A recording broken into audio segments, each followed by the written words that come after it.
কেউ কেউ অবৈধ সুবিধা আদায়ের চেষ্টা করছেন, তাদেরকে পুলিশে ধরিয়ে দিবেন। আমার ফেসবুকে যারা আছেন আপনাদের সবাইকে শুভেচ্ছা জানাচ্ছি। আপনাদেরকে একটা গুরুত্বপূর্ণ জিনিস বলতে চাচ্ছি।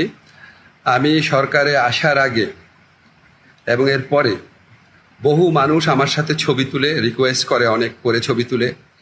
সরকারে আসার আগে এমনও হয়েছে, বহু প্রোগ্রামেও গিয়েছি, অনেকে ছবি তুলেছে। এখন আমাকে কেউ কেউ জানিয়েছে এই সমস্ত ছবি দেখিয়ে কেউ কেউ অবৈধ সুবিধা আদায়ের চেষ্টা করছেন এবং কেউ কেউ নাকি বিভিন্ন কথা বলে চাঁদা আদায়েরও চেষ্টা করছেন। এগুলো আমি শুনেছি, সত্য মিথ্যা জানি না। আমি এটা তীব্র প্রতিবাদ করছি।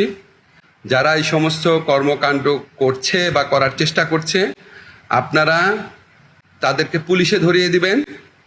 কোনো অবস্থাতেই, কোনো কারণেই আমার কথা বলে কোনো কারণে কেউ যদি কোনো রকম চাঁদা আদায়ের বা অবৈধ সুবিধা আদায়ের চেষ্টা করে, আপনারা তাদেরকে পুলিশে ধরিয়ে দিবেন, মামলা করবেন।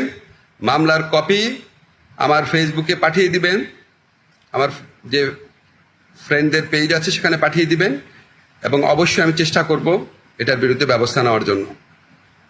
আমি বা আমার সরকারের কেউ কোনো রকম অবৈধ কাজের প্রশ্রয় দিবে না। এই সমস্ত কাজ যারা করার চেষ্টা করছেন বা করছেন তাদেরকে আমি কঠোর হুঁশিয়ারি জানাচ্ছি। বাংলাদেশের মানুষের সাথে কোনো রকম অন্যায় করবেন না, আমাদের কারো নাম ব্যবহার করবেন না, আমাদের নামে কোনো রকম চাঁদাবাজি, অবৈধ সুবিধা আদায়, কাউকে কোনো রকম হুমকি দেওয়া, এসব থেকে বিরত থাকবেন। আমরা জানতে পারলে উপযুক্ত আইনগত ব্যবস্থা গ্রহণ করা হবে।